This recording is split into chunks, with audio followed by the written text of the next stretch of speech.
안녕하세요. 즐거운 라디오입니다. 자, 오늘의 주제, 삼성전자 달라진 모습에 대만 TSMC가 발칵 뒤집힌 현재 상황이란 주제로 여러분들과 한번 이야기해 보도록 하겠습니다.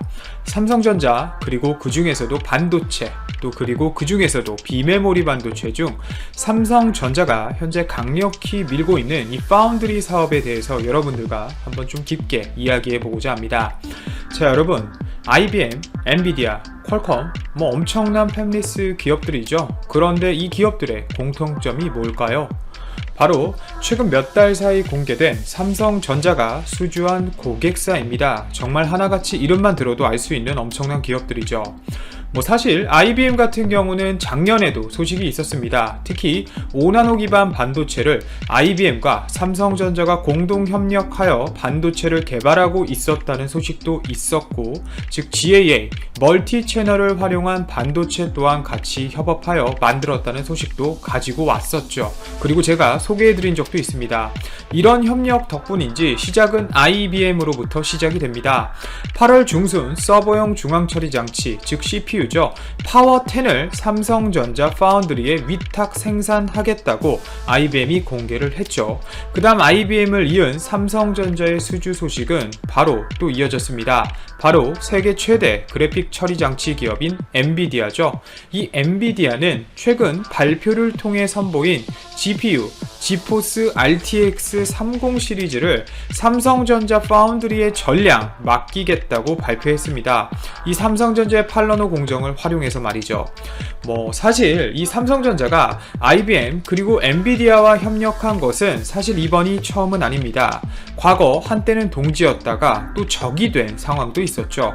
어찌 되었든 지금은 삼성전자의 우호적인 고객사임이 분명하고, 이 두 회사의 수주를 생각해 봤을 때 꽤나 의미 있는 해석을 할 수 있습니다. 특히 이 부분이 중요한데요.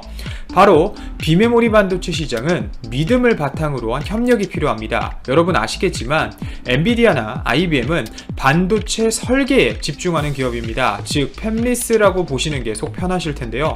삼성전자는 물론 자사칩 물량도 설계하고 기타 수주를 받는 회사의 설계도 도와주는 일도 하지만, 어찌 되었건 베이스는 제조기업입니다. 즉 생산을 주력으로 하는 파운드리 기업이라는 거죠. 그런데 이 반도체 업계에서는 설계와 생산을 하는 기업 사이에서 어느 정도 조금은 암묵적인 룰이 있습니다. 바로 생산업체가 수주업체에 대해서, 즉 고객사 현황을 아무렇게나 공개하지 않는다는 것입니다. 즉 삼성전자가 먼저 발벗고 나서서 발표할 수 없다는 이야기고, 오히려 고객사들이 딱 제품을 설명하면서 어디와 협력한다, 예를 들면 삼성전자와 협력한다, 8나노 공정을 활용한다, TSMC와 7나노 공정을 활용해서 협력한다, 이런 발표를 할 수 있다는 이야기입니다. 그리고 최근 IBM과 엔비디아는 삼성전자와 협력하겠다고 먼저 밝혔죠.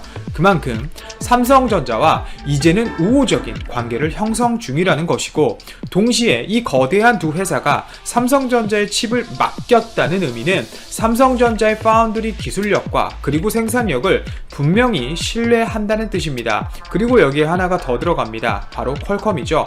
IBM, 엔비디아에 이어 최근 퀄컴 스냅드래곤 4 시리즈도 이 삼성전자가 생산한다는 소식이 들렸죠.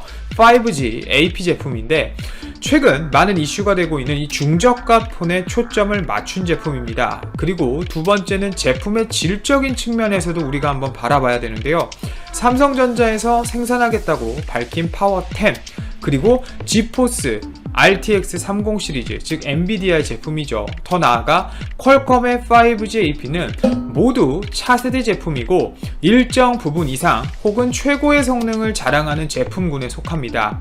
이런 제품을 만들어줄 수 있을 만큼 삼성전자의 공정 기술력과 실력, 생산성이 향상되었다는 이야기입니다.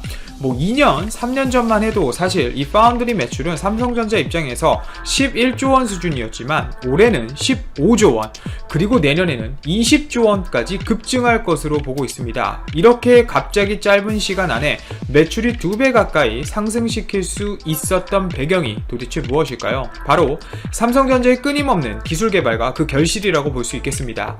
우선 아시겠지만 TSMC와 겨룰 정도로 삼성전자 파운드리의 기술력은 꽤 월등합니다. 작년 4월 일본 수출 규제 약 두세 달 직전에 EUV를 활용한 7나노 제품을 전세계 최초로 선보였습니다. 당시 마스크를 활용한 생산을 하던 TSMC에게는 꽤나 적잖은 충격이었을 건데요. 특히 팹리스 업계들의 관심도 삼성전자에게 매우 쏠렸던 것이 사실이죠.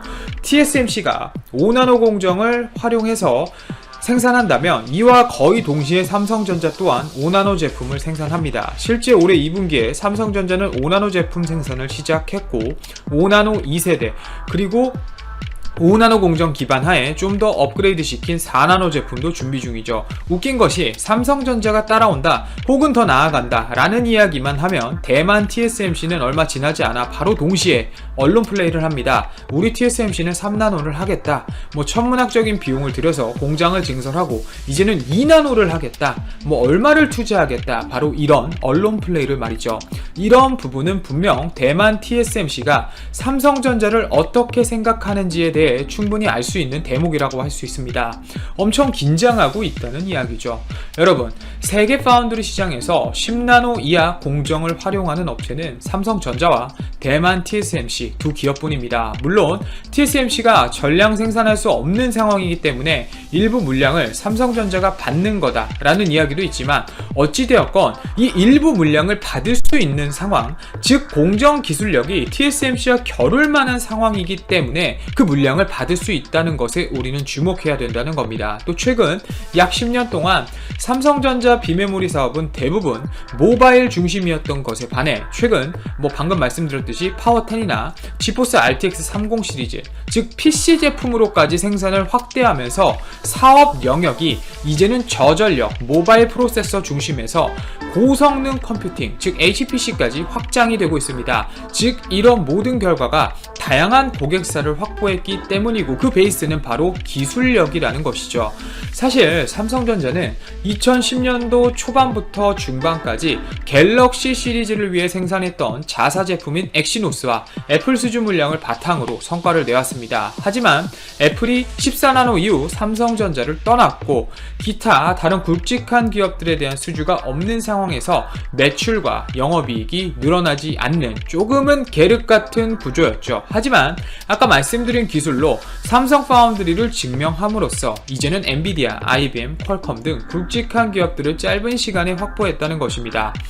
물론 지금과 같은 성과를 계속 유지하는 것이 중요하겠죠. 하지만 큰 문제는 없어 보입니다. 바로 공정 기술에서 앞서가고 있기 때문인데요. 또 미국 덕분에 시장 상황도 굉장히 유리하게 돌아가고 있습니다. 최근 미국 정부가 중국 파운드리 1위 업체인 SMIC를 거래 제한, 즉 블랙리스트에 넣는 것을 검토 중이라고 제가 말씀드린 적이 있는데요.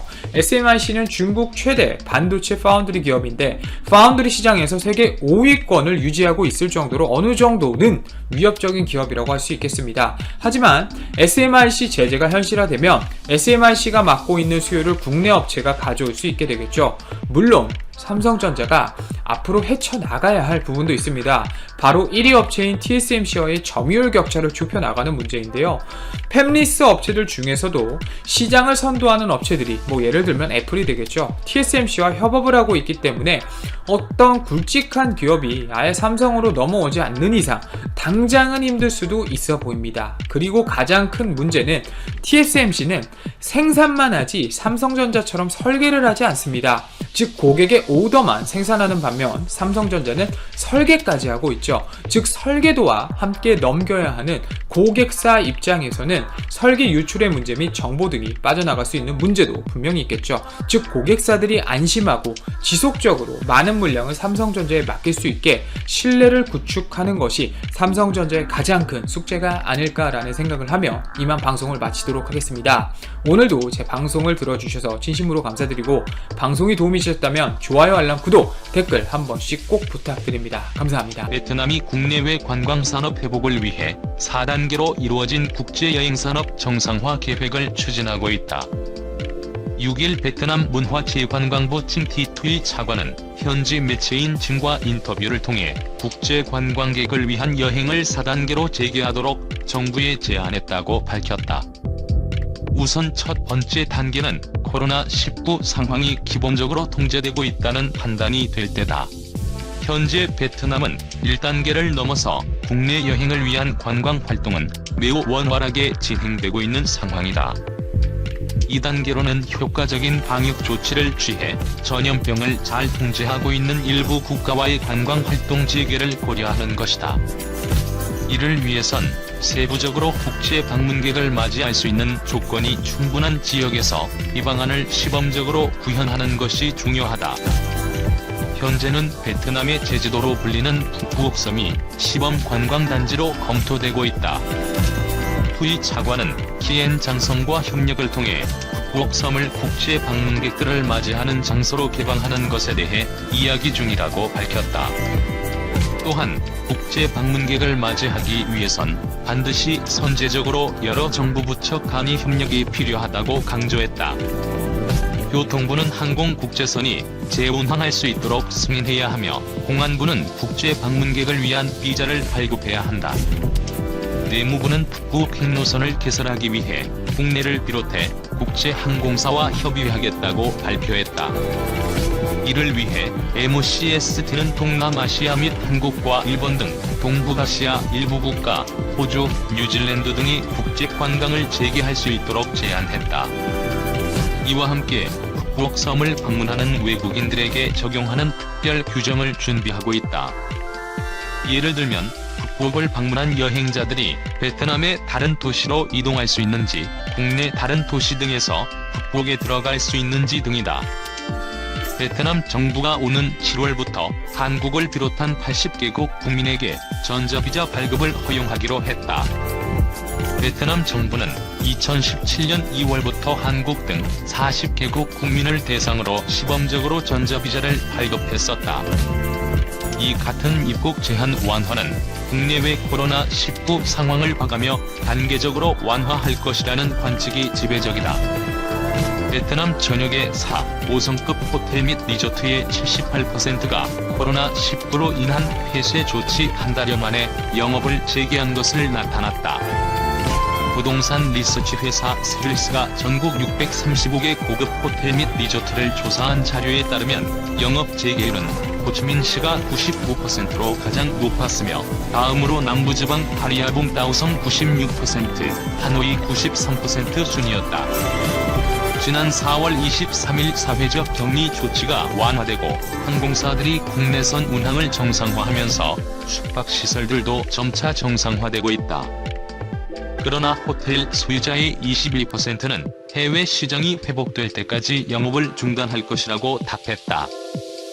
마우로 가스파로티, 세빌스 호텔 아시아 태평양 대표는 태국과 같은 다른 많은 국가들이 아직 영업을 중단한 상태임에도 베트남의 숙박시설들이 영업을 재개하기로 결정한 것은 대담한 조치라고 할 수 있다고 반겼다. 그는 해외 여행객 및 기업 고객 수요에 크게 의존하는 고급 호텔들은 대부분 여전히 한 자릿수 투숙률이고 일부는 5%도 안 돼 향후 수개월 동안 정상적인 영업 재개는 힘들 것이라며 지난해 전체 투숙객의 83%를 차지하는 내국인 관광객들은 해외 여행객 및 기업 고객보다 가격에 더 민감하므로 4, 5성급 고급 호텔보다는 중저가 호텔을 선호한다고 말했다. 설문조사에 응한 호텔의 거의 절반가량은 고객을 유치하기 위해 숙박료를 할인하고 있거나 요금이나 객실을 합의해 조정할 수도 있는 것으로 나타났다. 중부지방 다낭시와 광남성 및 남부지방 푸꾸옥섬이나 판티에시와 같은 해안도시에서 가장 활발한 프로모션이 진행되고 있다. 코로나19는 신규 호텔 건설과 개장도 막아섰다. 올해 계획된 16,900개 객실 49개 프로젝트 중 23개가 내년까지 개장을 미뤘다. 통계 총국에 따르면 올 들어 5월까지 베트남을 방문한 해외 여행객은 전년 동기 대비 49% 감소한 370만 명에 그쳤다.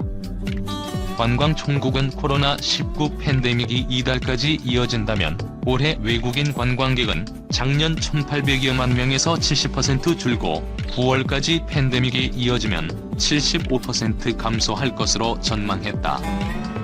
하지만 호치민의 부촌 상권 이곳저곳에서 상가 임대 폐업을 어렵지 않게 볼 수 있고 기서득층 인민들의 경우 대부분이 경제적으로 매우 힘든 상황이라는 소식도 울리고 있습니다. 이처럼 무엇이 진실인지 알 수 없는 베트남의 소식을 들은 해외 네티즌들은 분노를 표하기도 하고 실소를 짓기도 했습니다. 저도 오늘 내과국이 베트남 여행을 갈 사람들이 있을까? 물론 관련된 기업인들이야 어쩔 수 없겠지만 내가 아무리 부자라도 베트남 여행은 안 갈 것 같다. 역시 공산국가라 그런가 모든 정책이 너무 독단적인 것 같다. 그리고 투명성도 전혀 없어 보인다. 과연 300만원이 오로지 개인의 자가 격리 비용으로 쓰이는지 의심된다. 무조건 남겨먹는 장사라고 생각된다. 한국에서도 하루 10만원이면 되는 비용을 베트남은 배를 넘게 받는 게 말이 안 된다. 불가피하게 들어올 수밖에 없는 기업인들이 있기 때문인 것 같다.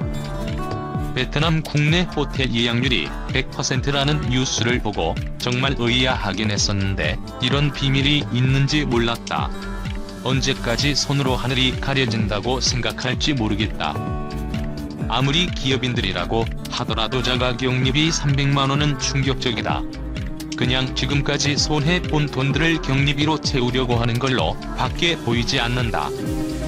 자로 격리비까지 내고 베트남의 한 섬에서만 관광을 할 수 있다면 도대체 누가 여행을 올 거라고 생각하고 저런 정책을 구상했을까? 아무리 나라가 힘들다지만 적당히가 없다. 내 집에서 자가격리 되는 것도 짜증나는데 돈 들여서 남의 나라까지 가서 자가격리 될 미친 것들이 있을까? 공산국가는 거짓말을 많이 한다. 절대로 베트남을 믿어서는 안 된다. 베트남 이부강하면 또 뒤통수 친다.